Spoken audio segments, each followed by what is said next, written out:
Hello বন্ধুরা, নতুন দিন আবার খাবারের ভিডিও নিয়ে চলে এসেছি। কি দুপুরবেলা খেয়ে লাঞ্চ করছি কি দিয়ে দেখো তোমরা সবাই। পটল ভাজা দিয়ে ভাত খেয়ে নিচ্ছি। পটল ভেজেছি, তাই দিয়েই ভাত মেখে খাচ্ছি। পটল ভাজা আমার খুব প্রিয়। পটলের আর অন্য কিছু সরি খুব একটা আমার ভালো লাগে না, ভাজাটাই ভালো লাগে। ওটা দিয়েই ভাত খেয়ে নিচ্ছি। আজকে আমার একটা খুব প্রিয় মাছ রান্না হয়েছে, যেটা মাংস বলো, অন্য মাছ বলো, ডিম বলো, সব থেকে প্রিয়। একটু চিকেনও করেছি কষা মতন। তা আমি সেখানে এক পিস নিয়েছি, আলু দিয়ে খাচ্ছি। এক পিস আলু, এক পিস চিকেন নিয়েছি। আমার অতটা ভালোও লাগে না চিকেন খেতে। চিকেন কেন, মাটন কেন, মাংসটা আমি খুব বিশেষ একটা পছন্দ করি না। আমি মাছের ভীষণ ভক্ত, মাছটাই আমি ভীষণ ভালোবাসি। নানান রকম মাছ খেতে আমার খুব ভালো লাগে।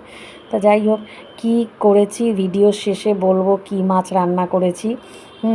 আশা করি তোমরা অনেকেই দেখে চিনতে পারবে। দেখো আমি খাচ্ছি, টেবিলের উপরে পুরো রোদ আসছে, আর আমিও খেতে বসেছি দুপুরবেলা। দেখে বুঝতে পারছো কী মাছ। তাও তোমরা কমেন্ট করে জানিও তোমাদের কার কার এই মাছটা প্রিয়। আর আমি ভিডিওর শেষে অবশ্যই বলবো এটা কী মাছ। তা কে কীভাবে এই মাছটাকে রান্না করো আমাকে জানিও তোমরা। অন্য কোনো রেসিপি থাকলে তোমাদের এই মাছের আমাকে বলো। আর এই মাছের চপটাও আমি করি, খুব ভালো হয় খেতে। বন্ধুরা, ভিডিওটা ভালো লাগলে অবশ্যই তোমরা কিন্তু লাইক করো, শেয়ার করো আর কমেন্ট করো। আর সবাই কিন্তু খুব খুব সুস্থ থেকো, ভালো থেকো।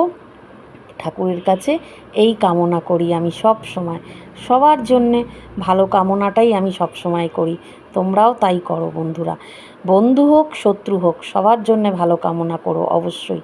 দেখবে যে দেখার সে ঠিক তোমাদের খেয়াল রাখবে। ঠিক আছে বন্ধুরা, এটা হচ্ছে লোটে মাছ।